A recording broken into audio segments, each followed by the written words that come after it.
All right, appraisers, this is Brandon with Choice Valuation, and this video is going to be a bit different. And what I'm going to do here is kind of have a response slash follow-up to our sneak peek video that we released a couple days ago, which went into detail what you see up there, which is the new trend dashboard screen that we've created. So no longer are you limited to the confines of the 1004MC. Fannie Mae announced they're no longer requiring that. Of course, you can still use Spark like you always have, where we allowed you to run any analysis you want to, analyze the market however you want, but still, of course, fill out the 1004MC.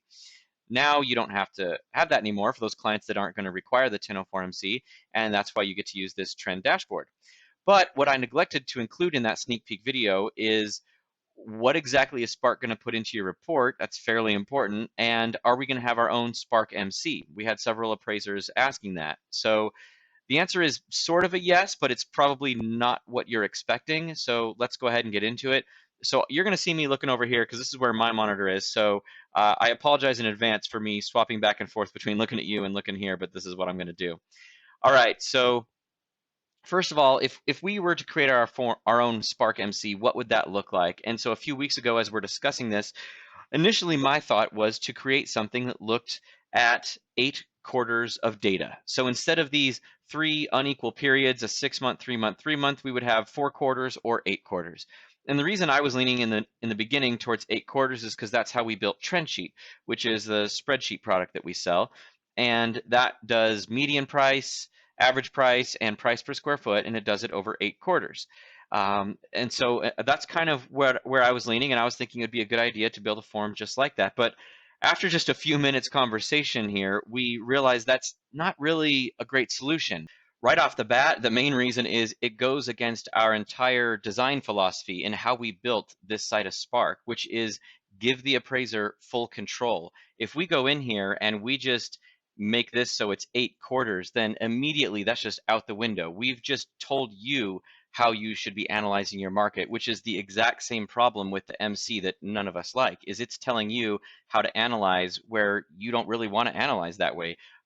So some might argue that Fannie Mae in the 1004MC isn't forcing you to do this analysis, and that's half true. They are forcing you to do the analysis, but they're not telling you you can only perform that analysis. So of course, a lot of appraisers, including myself, would go in and perform their own analyses on top of the one in here. So they are forcing you to do it this way, but then you can go ahead and do it your own way as well. And that also seems silly to force you to do something you have no desire to do just to go and replicate it again your own way.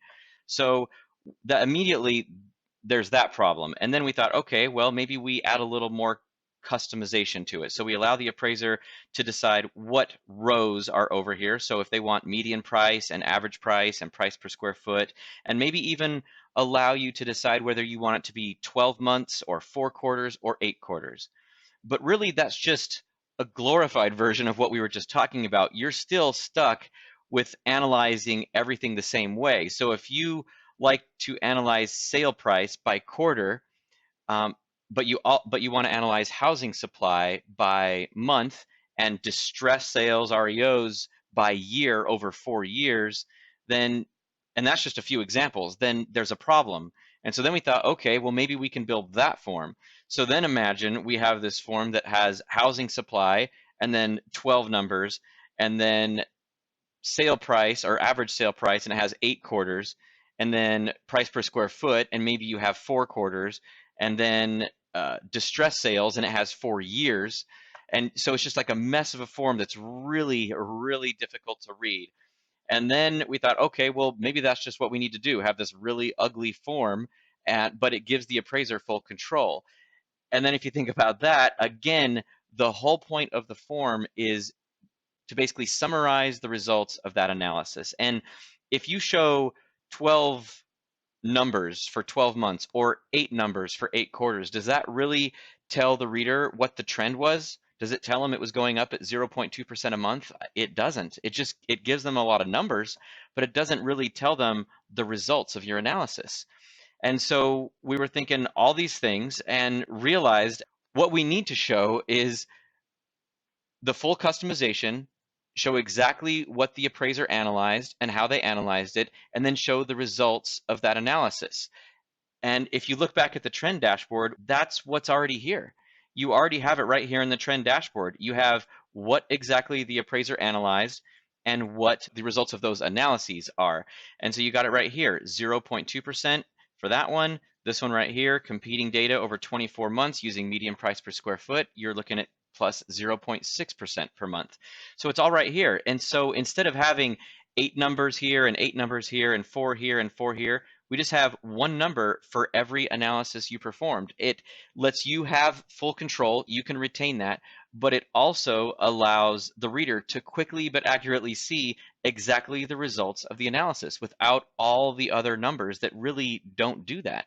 So that's what we decided on. And before I get into showing you the actual form as it would look in your report to your client, I wanted to hit on a couple other things. And one is scatter plots. A really big deal. Statistically, the more accurate way of looking at data, this right here, because you don't end up with something called data loss. So when I look at a quarterly chart here, when you group data together in months or quarters or years or whatever, then you get what's called data loss. And it's a bit less accurate to get trends using quarters than to get trends where you're looking at each individual piece of data like you would in a scatter plot.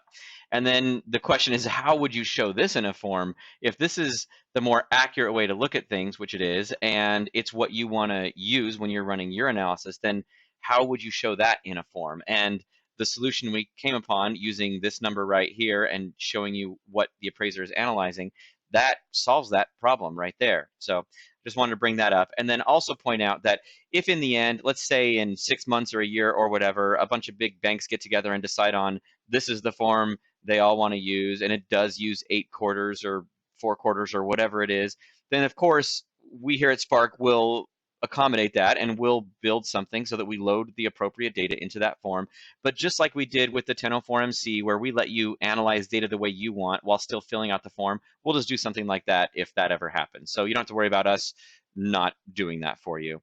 And then the other thing I wanted to hit on is you mark right here your final analysis of what you think the market is doing, and then that is what will go into this Bark MC addendum that we're going to load into your report. So let's just go ahead and show you what that's going to look like. Here is that addendum that we can load into your report. Again, it's optional. You don't have to load it if you don't want to. We just call it market conditions analysis, and it shows the reader exactly what I just showed you, and it tells them what you decided as far as whether you're marking stable, increasing, declining, or whatever. And you get the results of the analysis and what the analysis is, and that's it. And so in this case, I can see the appraiser looked at sale prices in 4 different ways, and these are the results of those 4 analyses. It's just 4 numbers. It's really simple, it's clean, and it's easy to read, and it does just what you want while giving you full control. And it does that for every feature. And again, if you didn't watch the other video, you have control over all of these. So if you don't want to analyze, let's say, seller concessions, but you do want to analyze price ratio, it's all customizable, and that includes the order. You can change the order of these to be whatever you want. Keep in mind, this is all preliminary. It's actually not launched live yet, so there are a few things missing from this page that you will get in the final version. Like down here, it'll say whether you analyzed it quarterly or monthly or annually or in a scatter plot. And then also what we load in are comments. And so those are here.